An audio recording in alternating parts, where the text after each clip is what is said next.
आजादी के 78 साल बाद भी अगर आपके गांव में रोडवेज बस की सीटी न सुनाई दे तो कैसा रहेगा। लेकिन आज भी राजस्थान के नागौर जिले का कुछ ऐसा ही हाल है, जहां हजारों ग्रामीण आज भी परिवहन निगम की बस सेवा से वंचित हैं।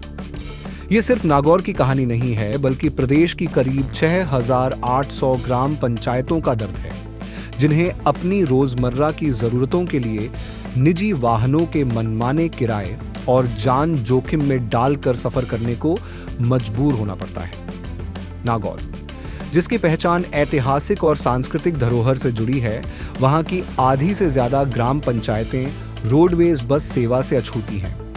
उनके पास एकमात्र सहारा निजी बसें या निजी वाहन ही हैं, जो अक्सर मनमाना किराया वसूलते हैं और सुरक्षा के मानकों को ताक पर रखकर चलते हैं। यह स्थिति न केवल ग्रामीणों की जेब पर भारी पड़ती है, बल्कि उनकी सुरक्षा को भी खतरे में डालती है। राज्य सरकार ने अपने परिवर्तित बजट 2024 से 25 में प्रदेश में पब्लिक ट्रांसपोर्ट सिस्टम को मजबूत करने की बात कही थी। ग्रामीणों को उम्मीद जगी थी कि शायद अब उनकी वर्षों पुरानी मांग पूरी होगी, लेकिन यह घोषणा अभी तक धरातल पर नहीं उतर पाई है। ये केवल नागौर का ही दर्द नहीं, बल्कि पूरे राजस्थान का हाल है, जहां भरतपुर जिले में तो सबसे अधिक 83% ग्राम पंचायतों में रोडवेज बसों का संचालन नहीं होता। दिलचस्प बात यह है कि ऐसा नहीं है कि ग्रामीण क्षेत्रों में बस सेवा शुरू करने का प्रयास कभी नहीं हुआ।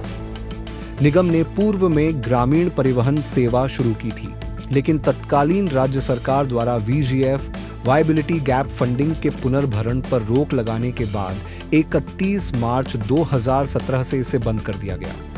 ग्रामीण बताते हैं कि इस स्थिति का फायदा निजी बस संचालक उठाते हैं। वे इन वंचित गांवों में रोडवेज बसों को शुरू नहीं होने देते। अगर कभी ग्रामीणों की मांग पर रोडवेज सेवा शुरू भी होती है, तो उसे घाटे में बताकर जल्द ही बंद करवा दिया जाता है। यह एक गंभीर आरोप है, जो दर्शाता है कि निजी माफिया किस तरह सरकारी सेवाओं को बाधित कर अपने हितों को साध रहे हैं। नागौर जिले का मेड़ता रोड जंक्शन रेल परिवहन के लिहाज से अपनी अलग पहचान रखता है। यह एक महत्वपूर्ण रेलवे हब है, लेकिन राजस्थान पथ परिवहन निगम की बस सेवा यहाँ नाम मात्र की भी नहीं है। मेड़ता रोड और उसके आसपास के गांवों के ग्रामीण आज भी मेड़ता रोड से संचालित ट्रेनों और निजी बसों में सफर करने को मजबूर हैं।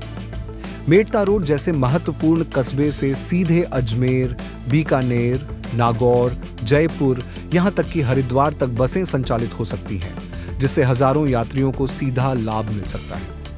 लेकिन रोडवेज प्रबंधन की शिथिलता और शायद इच्छा शक्ति की कमी के चलते आजादी के 78 साल बाद भी नागौर जिला मुख्यालय को भी सीधे रोडवेज सेवा से नहीं जोड़ा जा सका है। यह स्थिति केवल नागौर या भरतपुर तक सीमित नहीं है, बल्कि यह राजस्थान के उन ग्रामीण क्षेत्रों का एक बड़ा चित्रण है, जहां सरकार की मूलभूत सुविधाएं आज भी नहीं पहुंच पाई हैं।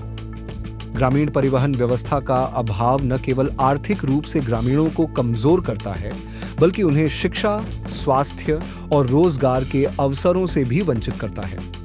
जब तक सरकार इस गंभीर समस्या को प्राथमिकता नहीं देगी और निजी माफिया के प्रभाव को खत्म नहीं करेगी, तब तक नागौर सहित हजारों गांवों को अपनी आजादी का सही अर्थों में अनुभव करने के लिए रोडवेज बस का इंतजार करना पड़ेगा।